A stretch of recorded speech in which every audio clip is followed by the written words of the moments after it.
right, welcome to Planet Comicon 2016. Are you guys having a good time?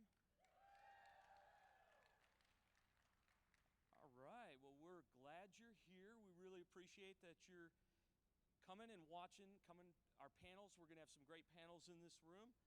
Now, before we bring out our moderator, I just want to give you a couple reminders. Our exits are in the back. There's no flash photography. We have a mic. We'll be taking questions. And please remember, one question per person. There is no request for hugs. And we really would appreciate if you just keep those in mind. All right? Now, I am thrilled to bring out our moderator. She is from Buffy. You know her from Bring It On, and now Geek Nation. So let's welcome your moderator, Claire Kramer.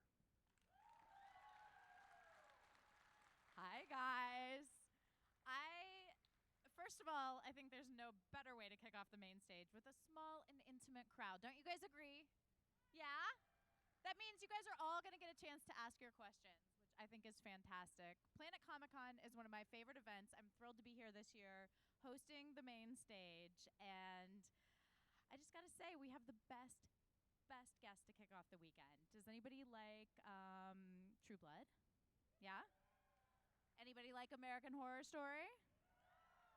Me too.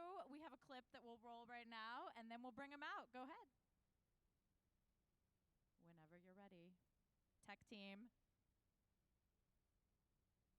Did you want me to do a song and dance first? I was in that house for 6 months before I started hearing voices. I killed them all.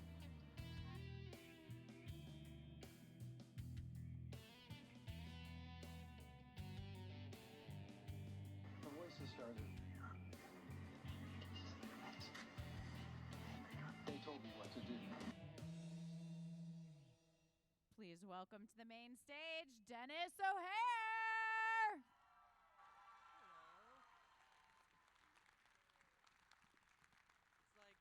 It's like there was a wedding and these people didn't show up. That was the bride's family, right? You know, I think what we should do you guys all want to come sit in this section right now? Yeah. I think that would be the best thing. Everybody move into the middle section. Of course, I'm going to get in a lot of trouble for this. But she's running. Oh, my God. Oh, my God. Dennis, have a seat while everyone relocates. Thank you. What do they call that? Changing chairs in the Titanic? Switching deck chairs in the Titanic? Why you got to bring up the Titanic? I know. I always do. Titanic didn't have a good ending, Dennis. I don't know if I'm not spoiling anything, am I? Leo and Kate? So here's what I love about you. First of all, hi. It's so good to see you. Claire. In an age of sort of, I don't know if I want to call it lazy performances or sort of like half-thrown acting, you stand out just as a phenomenal artist. And I'm so excited to talk to you about all your characters. But this season of American Horror Story, it was the season of Liz. Yay. What I want to know is, how were you told about Liz initially, and what was the process of creating her before even you went in to film episode 1? It's funny, you know, I just came off a movie called EMT, which I shot in LA, and I play, a killer assassin, and I was like, this guy's got to be something different. So we talked about who he was going to be, and I always have a lot of input in my backstory. And so I decided, if someone, what is it? Everybody always has a dream. Everybody always wants to be something. Doesn't matter what you are. So for my killer assassin, I was like, what's his dream? And I realized he wants to retire and get out of here and become an opera composer and move to Sicily. That's what he wants to do. So I told the writer that, and they were like, oh, okay. And they put that in. And so I spent a lot of time writing a notebook, creating a notebook with music in it, and pasting in famous opera pieces and listening to certain things and writing down character sketches, none of which the audience will ever see. It's a prop that nobody will ever see, but I will see it. It's important for me, and it informs the way I say lines. So I kind of always do too much work for characters. And oddly enough for Liz, I remember Ryan emailed me back in January of 2015. And Ryan could be really cryptic. And he basically said, he was like, this year you're playing Liz Taylor. Egyptian eye, Cleopatra look, gorgeous, fierce. That's it. I'm like, so what do I do with that? And I tried to get a little more out of him. And at one point, she was going to be a drag queen who got killed in a fire and was coming back as a ghost to be a serial killer. So that's kind of what I went on. And by the time I showed up at the very first, consult with the costumer, that had all changed. And even then, I didn't really know what she was going to be, but I had a sense in my mind of what I sort of wanted her to be. And I had done some preliminary interviews with people, a guy named Justin Alaska, who is known as Alaska on RuPaul's Drag Race, I met with, and we talked. And I had actually made friends with a guy down in New Orleans who had transitioned from female to male. And we just spent some time as friends. And, I didn't ask him a lot, but he offered and talked a lot about his experience. And I just tucked that away in the back of my head. And this was the point at which the character was going to be a drag queen and not transgender. And that came later, actually after the first episode, which is interesting. And it was a sort of moving target, the character. And I didn't really kind of know where we were heading, but once I got into my first set of heels, my platform shoes, and I got my first dress on, I was like, I know who this is. I'm home. I got it. Stand back. Isn't that interesting how sometimes it's like the wardrobe and the makeup and the shaved head and everything just brings the more you put on, sort of, the more you can be free to, slur. And I think it's really interesting that the character started out more as a drag queen, because to me, she's very fluid in her sexuality. She's not at all. I wouldn't associate that. So how was that sort of after the first episode? Were you just like, this is, I see this as a different direction, or you had entered the character enough that you could make that choice, or how did that kind of pan out? Well, the writers made the choice. The writers, they also are figuring it out as we go along. And I remember saying, so is there a male version? Are we ever going to see Liz getting dressed, like putting on makeup maybe? And are we going to see Liz at home? And they were silent. And I was like, what's happening? And a little bit later, I was like, no, Liz doesn't really have another persona. And I was like, okay, so she's living 24/7. They're like, yeah, she's on a journey. And I'm like, great. What is that journey, please? And I'd like to know. By the time we got to the third episode, they had said, no, Liz is transitioning. And I was like, okay, so how far along are we? The thing that I've learned that's really important is that it's really nobody else's business. People said to me at one point, well, does she still have her male bits? And I'm like, you know what? You don't get to ask that question. Mm-hmm. And it's really none of your business. Unless you want to sleep with her, it's none of your business. Unless you're asking for a specific reason, like you need to know what you need to do. Otherwise, why do you get to ask? And that was a real sort of eye-opener, and it's something I've also learned about the transgender community. People always have these weird questions about what they want to ask, and it's like, well, that's just kind of not your business. People are on a journey of identity and gender, and that's their journey. And what ultimately Liz would say to people like that is, look, my name is Liz, and I'm a her. That's all you need to know. And I run the hotel. Get the fuck out of my way. Yeah. And I think at one point you did, just while we're on the subject, Liz did have a line of like, I do have that appendage between my legs. Yes, so, exactly. It was revealed eventually. Yeah. But that was an intimate, it was offered up. Well, it wasn't in response to a question. Yeah. And some directors would refer to me as he, and I was always like, yeah, that's wrong. And other ones got it. Some would say Dennis, some would say Liz. And it was always interesting to see who was more comfortable doing what. But that was an ongoing educational process. And I always came to rehearsal in full makeup and in heels. I never walked out like this. When I came to set, once I got into my makeup, I was Liz. And I love that you met Lady Gaga in full. You had to. I had to. You had to. I'm not going to walk out like this. I had to come out as Liz. So the look. Because I was taller than she was. I love that. So the look, the eyes, the hair, obviously there was a vision of that, but the wardrobe, and when you first put it all together, how did you perceive yourself? Dennis You know, looking at, this? The great thing is that I was so tall, and as a 5'8" guy my whole life, it was amazing to be 6'2". It was like, it's a different experience. You tall people, you don't know how good you have it, or maybe you do. But it's just, you have power. You walk into a room and suddenly you have power. I was taller than everybody in that room except for Cheyenne Jackson, who's 6'3", and one of our directors, Brad Beaker, who's 6'4". Everyone else I was taller than. But just that sense of power was pretty amazing. And then the way you move in a certain outfit. I had this one great chiffon sort of like outer layer, and I wore it to rehearsal, and Ryan saw me, and I was walking in the hallway, and Ryan said, "Oh, I love that, I love that, I love that. Just keep walking." And I walked, and he turned that into one of the great iconic shots of the opening episode, was Liz walking down the hallway, because he saw me walking that way in rehearsal. And I love that, like, even though you were, and I'll stop talking about your wardrobe here in a minute, but even Girl though talk. you were wearing, these long, flowy, feminine things, they were translucent, almost, and it showed that I was just fantastic. The look was amazing.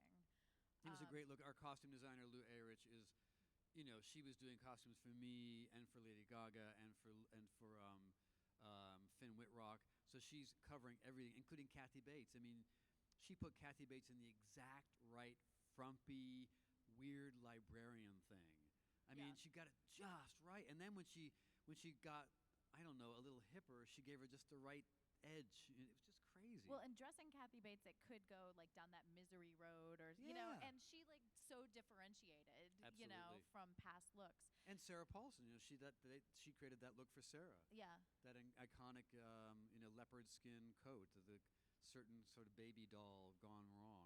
So, I mean, talk about, I would imagine, a dream ensemble job, and like such a place where, in a world that is so ruled by, box office numbers and network ratings, and where there's been this creative, like collaborative playground created. Can you kind of talk a little bit about that, and how that makes the show so unique? It's crazy. A lot of people do shows where you come back year after year, and so your cast. And ours is the same, except that we don't know what we're playing in any given year. So you also don't know if you're going to succeed or fail. Because just because you're hired doesn't mean you're going to do a good job. Or you don't know where your character's going to go. We don't know when we're going to die. We don't know if we die that means anything.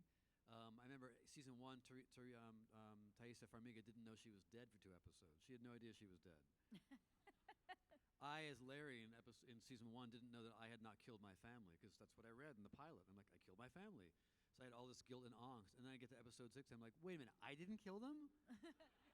So why are people being so mean to me? I didn't kill anybody.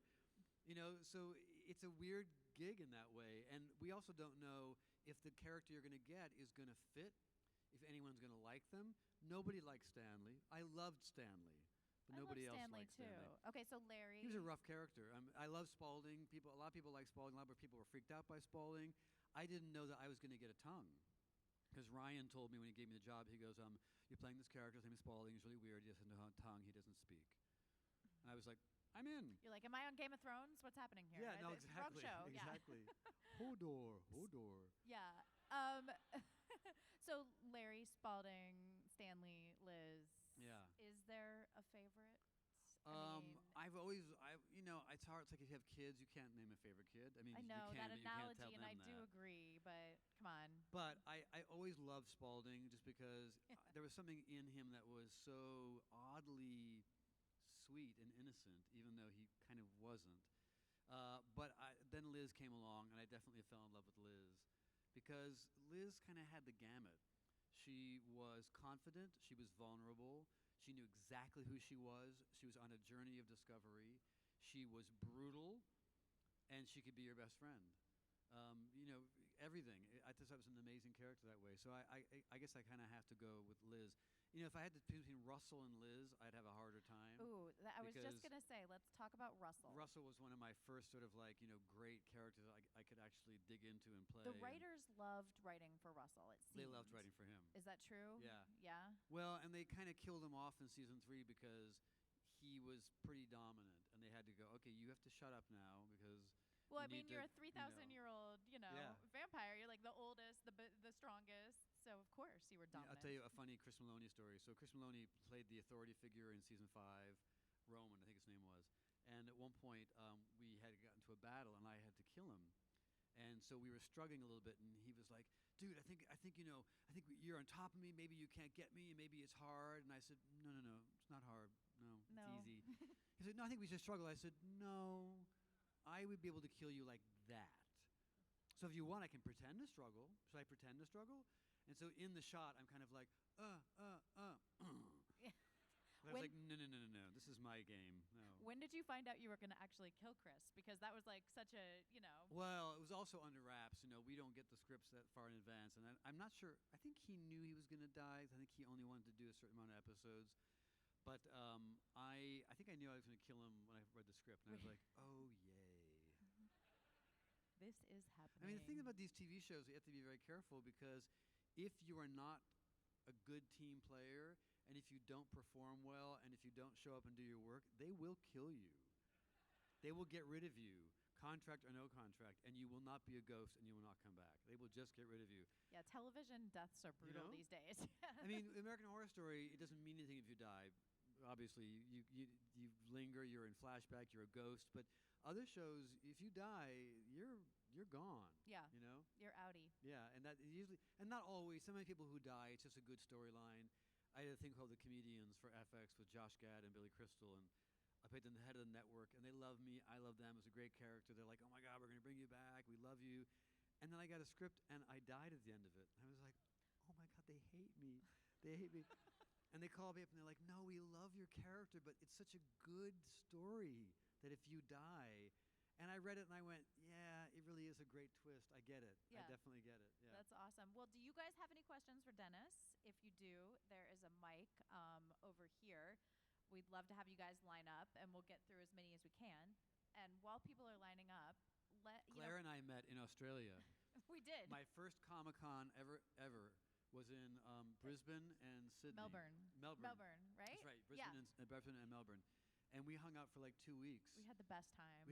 We ate a lot. We ate way too much. We drank too much. I didn't drink. You guys did. It was so fun, and it's so good to fun. see you. People forget that you've won 2 Tonys. I've won 1 Tony, but I would love to have won 2 Tonys. Well, I'm putting it out there for the future. I've won a Tony and Obie, drama desk, 2 drama desks. So the Iliad was your one-man play. Yeah. Can you briefly talk about that process and what it was like? You co-wrote that, is that correct? I co-wrote it. Okay. A friend of mine, Lisa Peterson, is a great director and writer, and I wrote a play about the Iliad, the great Homer epic. And we wrote a one-man play called An Iliad. It's an hour and a half of me on stage as Homer, who's telling the story of an Iliad. And we developed it over 6 years, and we've done it now in Australia. I've done it in Egypt, in Cairo. I've done it we're going to do it in Abu Dhabi. We've done it in New Orleans, California, New York, Massachusetts, so many places, Arizona. But it's been a great, great, great piece. I love the premise of that. I mean, it's such Homer's still alive. He cannot die.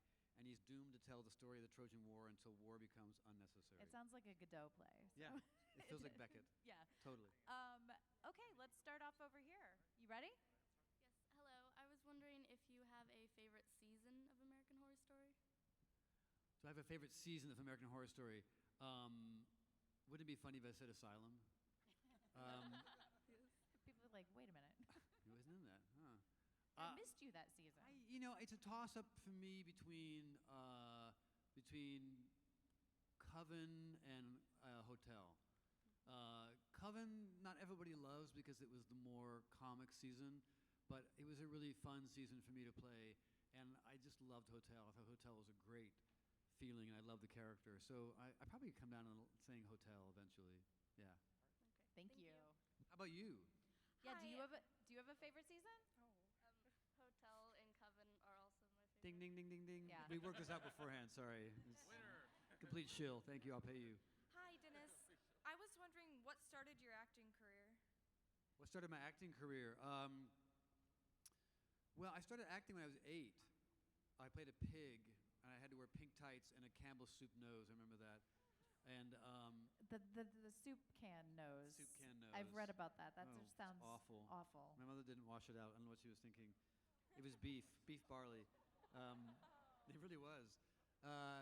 But I seriously, I acted all throughout high school. I did musicals, and I played Pontius Pilate in Jesus Christ Superstar.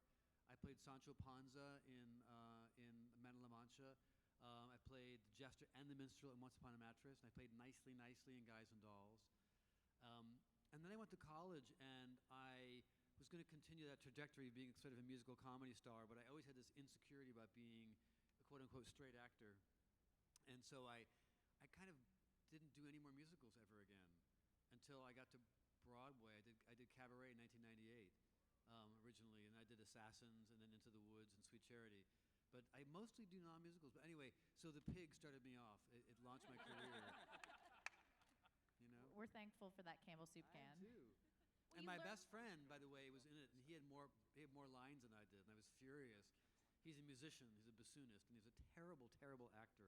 But he had more lines than I did. That's amazing. Thank you. Great question. Yes. So Russell Edgington, the diabolical vampire, what was your inspiration for that character? Say again? Russell Edgington, the vampire from True Blood, what was your inspiration for him? Because he was such a, evil, unique character. You know, the writers on these shows do an amazing work, and they give us a lot of the material. They give us, a lot of what we do. It's a weird symbiosis. They see what we're doing, and they respond, and they change the writing. We're both sort of moving together in tandem, but they definitely are the genesis. They started. So they gave me a great character. That being said, I created my backstory. I spent a lot of time thinking about my backstory and then telling them what I come up with, and they would sometimes respond to that. But one of the early things I got from Russell was that he was really having a good time.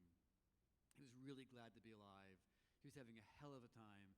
He was happy to be there, and all he really wanted to do was continue having a good time. You know what I mean? Well, he wasn't evil. He was just, get out of my way. And I love that about him. I just love that he just knew where he was going. And when things started to go south, when he realized that if someone messed with Talbot, that was a change for him, and it sort of made him become unhinged. But until then, he was just, living his life for 3,000 years and killing people, But. You do gain confidence after 3,000 years. Yeah, you figure out what works and what doesn't. Yeah, it works. Yeah. Yeah. Thank you. Yes, hi. Hey, I was just wondering, working on American Horror Story for so long, have you had a moment where it just kind of stuck with you and it just kind of creeped you out yourself? The weird metal dildo guy this year, I was at the premiere and I was like, they can't show that. It's like, this is TV, you can't show that. And they managed to show it, and I was like, what are we doing? This is insane. I'm not down with all of it. There's some things I don't really want to see. The guy coming out of the mattress I found very disturbing and just not cool. Michael Chiklis, when we were doing Freak Show, when he found out he had to kill Ma Petite, he was like, no, people are going to hate me. I was like, no, Michael, they can distinguish between you and the character. Wrong. He got so much hate mail, so much hate tweet. People hate him for killing Ma Petite. And when they get mad at me, I'm like, I didn't kill her. Wasn't I me. just told him to take care of it. I didn't let the finger. I didn't do it. But you took, his hands. I said, he gave them to me. I talked them out of his hands. He could have said no. Oddly enough, on Hotel, the love scenes with Tristan and the death scene with Tristan really bothered me. Those were really tough. It was tough shooting that stuff. And I remember one night, I didn't want to leave set because I was just kind of feeling weird. And so I thought, I'm going to walk back into the hotel set and hang out for a little bit. And I walked back in there, and there's nobody there. It's empty. And I lasted about a minute, and I was like, I can't do this. This is, Like that was I went home. Not the right choice. No, it's creepy. It's very creepy. On that note, after 5 seasons, 4 of which you've been involved with, do you know what's happening season 6? When do you sort of find out? Do you know if you're going to be involved? We get hints early on, and they're almost always wrong. I don't know what the theme is. No one has told me. I read things online, and I'm like, probably not. Could be. Maybe they know. I don't know. I know that I have to grow a bigger beard than this, so that's why I'm not shaving. That's all I know. Wes Bentley texted me the other day and was like, dude, what's happening? I'm like, don't know. Not sure. We honestly don't know. They keep it very tight. You know, Ryan loves American Horror Story. It's his baby, so he kind of keeps his hands very tight around it. And he will announce things when he's ready to announce things. I do know that we start work soon, and so I'm kind of like, am I flying soon? Am I tall? Am I dead? Where are we shooting? So, don't know.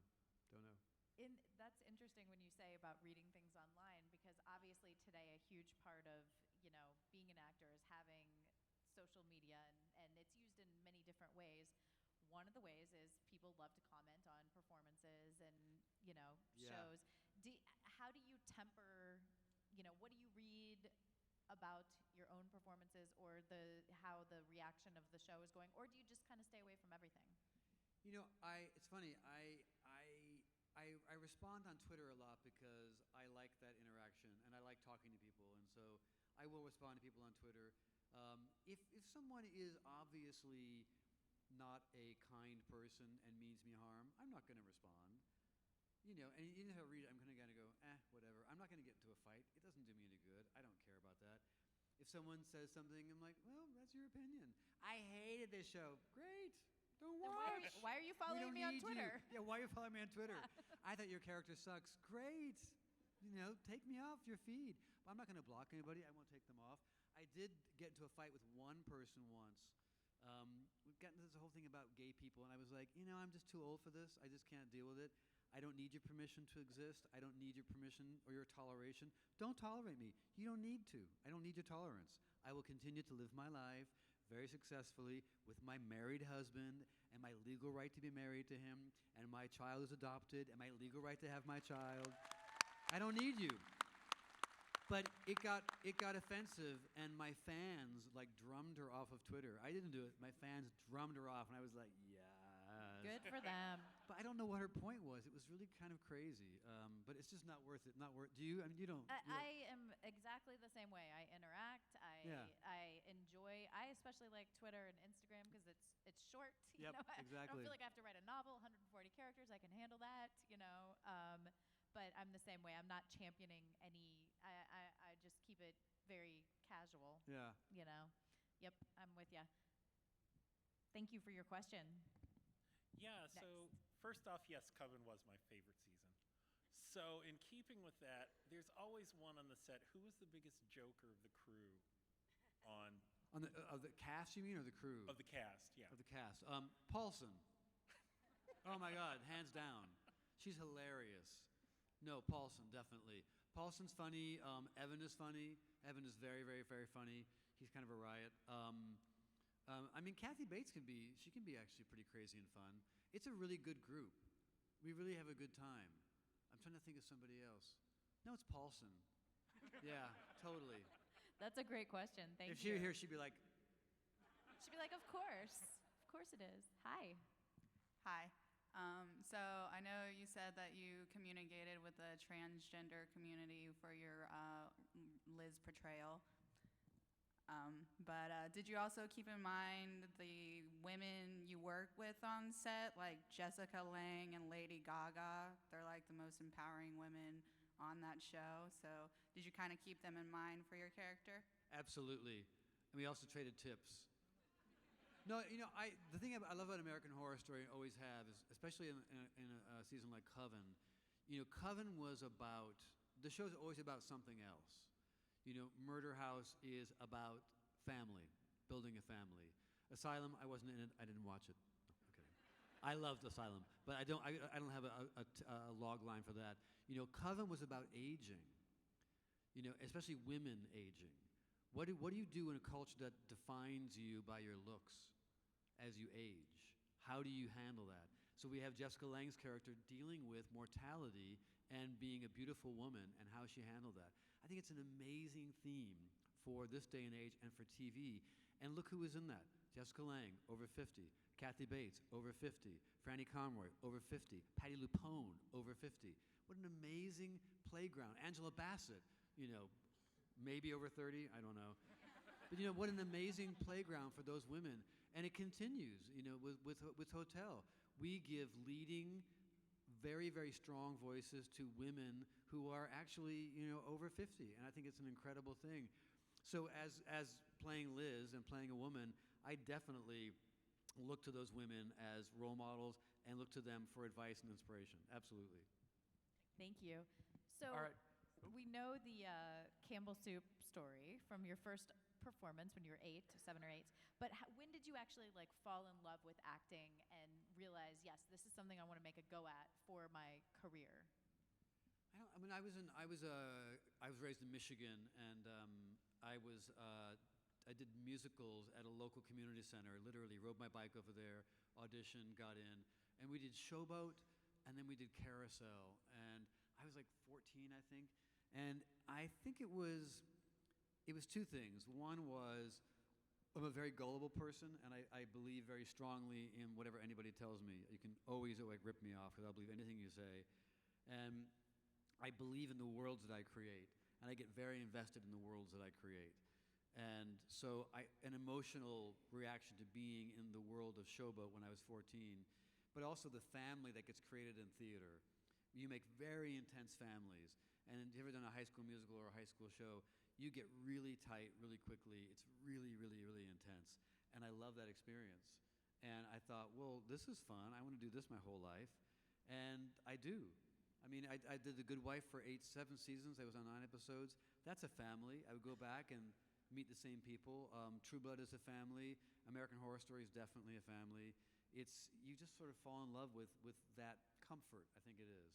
I mean, as an actor, Buffy, I'm sure, is a family for you. Absolutely, absolutely.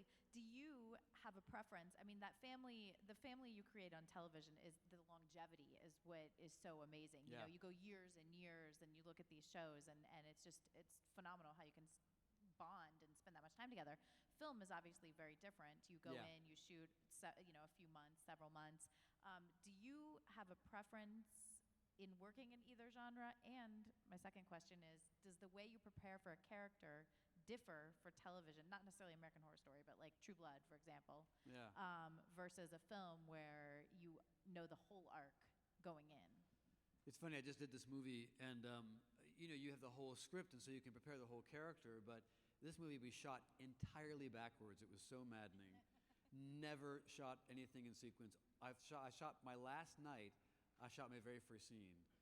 And I was like, because you commit to choices late that you didn't explore. So if you decided in this movie that your character is always, I don't know, tweeting or on his phone, and you do that in the very first scene you shoot, which is the last scene of the movie, and then you realize that, that was a stupid idea, because now I can't look up, and I'm always preoccupied, but you got to stick with it. You didn't have a chance to discover it. If you did it early in the movie, you could abandon it. You could decide it was done, but you do prepare differently, I think. And the thing with TV is that TV is always changing, so you're kind of going blind. It's a bit more of a faith process, I think. I totally agree. And you wrote, obviously, My Iliad? Is that the name of it? Oh, Anne Iliad. Anne Iliad. So are you currently writing any other projects for film, television, or stage? I have another play my co-writer Lisa Peterson and I wrote called The Good Book about the Bible. It's how the Bible was written, basically. It's a huge play. And then we have a play about the fall of Rome, which we're writing right now. Really light subjects. I know, I like the big ones. The easy, non-controversial ones. A book called The Song of Rome, which we're still working on. And then I have a screenplay called Columbia, which I've written and we're trying to get made. Stephen Moyer from True Blood is going to direct it. And right now I have Cynthia Nixon, Amy Ryan, and Brian Dennehy attached to be in it. And Anna Paquin might play a part in it. And we're hoping to shoot that next year. It's a pretty intense family saga movie about suicide. But we're hoping to do it next year. Another uplifting, light subject. I know. Dennis, what's happening to you? It's a comedy. What's going on? Yes, let's take your question. Hi. Is there a character that you play that you most closely identify with? Huh. That's interesting. Is there a character I played I most closely identify with? I mean, you as an actor, you're always using bits of yourself. So there's a little bit of you in everything, but you're also many times using other people or looking to other people to create a model. In many ways, Liz Taylor is very far away from me. That's a character that I had to go and find, and I found her, and now she's kind of far away. I still know where she is, but it's further away. I hate to say this, but the character I'm probably closest to is Larry. That's surprising. There's something because he has kind of a weird, kind of crazy sense of humor, and I don't know. Something about him I really understand in a really crazy way. But well, he didn't kill his family. He didn't kill his family. You got that going for you. Just killed, one person or two people, I think. Minimal, not much. Do you have a favorite character of Dennis that he's played? I really like Spalding. Spalding. I loved him. The Spalding scenes were funny because American Horror Story is the most dysfunctional set in the world, and so, oh my God, it's awful. So we, Why? Tell us. it's just scheduling is awful, and we never know when we're working, and we work long hours, and so a lot of my Spalding material would be at the end of the day, and they would go, Dennis, we have 3 minutes. I'm so sorry. Can you do it? And I'd be like, let's go. Let's just go. They would just turn the cameras on, and I would just go. And I had no lines, so I would just do things. I would just behave, and they would walk around me, and they would go, okay, one more take, and we'd do that, and then we'd go home. I mean, it was crazy, but I would live in that little attic world. I would sit by myself up there in that attic world just to kind of feel it. And I would arrange the dolls, put them where I wanted, and I would have ideas for it. And I go, she can't be next to her. She has to be over there. They fight. And the whole tea thing, I had very, very elaborate things about tea. I had my props that nobody ever saw. My little porcelain hand, which I kept hidden in my pocket. But yeah, it was just, that was a really fun character to play with. I really liked exploring him. Thank you. Awesome. What do you do, Dennis, like in your free time? What are you passionate about? What do you enjoy watching? Film, television? Do you read more? Let's say you had a week off. What would you do? I'm kind of always working. So I write a lot. I'm always thinking about what I'm writing. So I do a lot of research. So I just finished reading all of Livy's works. If you know who Livy is. He lived to about 19 AD, and he was Augustus's right-hand man. He wrote a lot of history. I play Candy Crush. So you're the one always Facebooking, Dennis invites you to play Candy Crush. I don't. I refuse. Early on, I paid like $1.99 for 5 more turns, and I was like, no, this is a bad idea. Bad. I will never pay for Candy Crush again. I will never ask a friend. If it says you're done, you're done. It's the rabbit hole of Candy Crush. It's crazy. Actually, I play Soda Crush. I moved off Candy Crush. Oh. But I also, I ride my bike a lot. I'm a big bike rider. I love it. I walk a lot. I walk and think a lot and talk in my phone. I'm writing another book right now, so I'm gathering my thoughts about that book. And I've got a 5-year-old, so if I have time off, I'm usually hanging out with him. And he's a big scooter Star Wars guy. We play a lot of Star Wars stuff together. He wants me to be either Kylo Ren or he wants me to be, Darth Vader. He still loves Darth Vader. I'm not quite sure where he got that, but he thinks Darth Vader's a good guy. And I'm like, You're like, nice. I don't know how to talk about this with you. No. I mean, yeah, I get what you mean, Did you take him to see Force Awakens? No. And here's the thing. He hasn't seen any of the movies. What? Well, 5-year-olds. I don't understand. I'll talk to you after. It's not too young. So, of course, I have a totally skewed view on that. I let my kids watch anything. If you could jump into any project right now that's on television, do you have a favorite show? Do you have a favorite? I have a bunch. I would do Mr. Robot in a heartbeat. Mm-hmm. I would do House of Cards in a heartbeat. I would do dun dun da da dun dun da da da. Yeah, I know. You would be so good on Game of Thrones. I know. I would do that in a heartbeat. What else would I do? Who's going to end up on the Iron Throne? There's this she season. will. I mean, I didn't read the books, but I think she will, right? She's the books great. aren't done, so Not it doesn't Theon. matter. You're saying You're saying Cersei? You're saying no. The Iron Throne. I thought you meant the Iron Kingdom, the Iron Throne. Oh, that throne. Oh, I don't know. Yeah, like who's gonna? I mean, Khaleesi? No. Marjorie's a comer. Marjorie's like, she's got things going on, that Marjorie. I don't know. Hodor. Who do you guys think? I love Bran. Who Come do you on, guys what an think is amazing going to end up character. on the throne?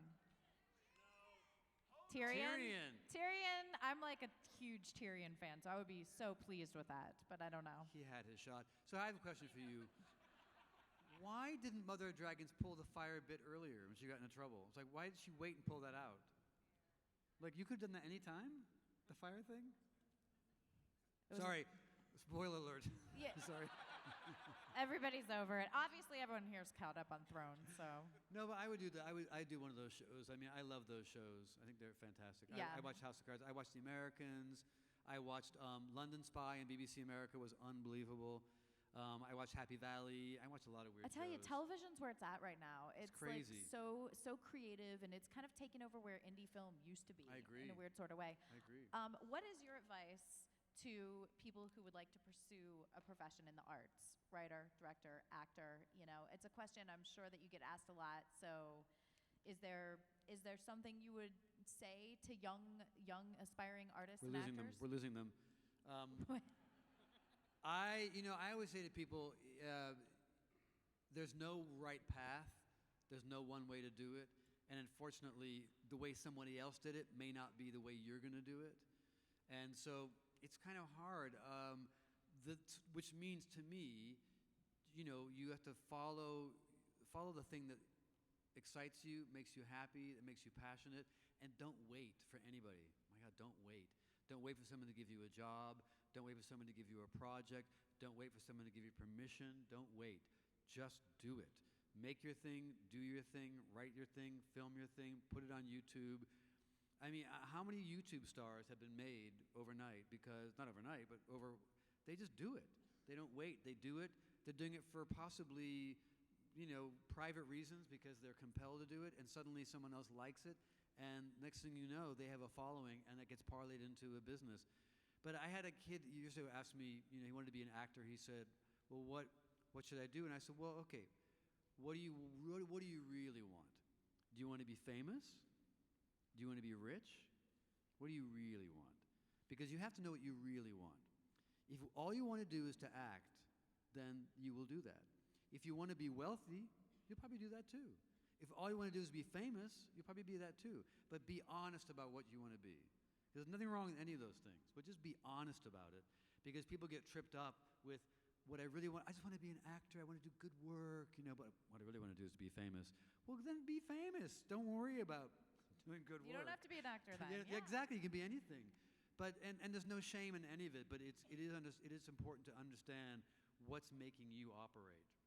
I think that's great advice. And be fearless, right? Oh, absolutely. Just do it. Have to Like be. Nike says, just do it. Yeah.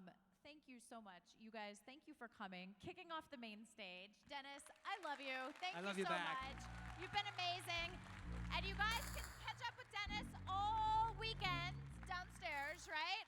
One more time, Denis O'Hare.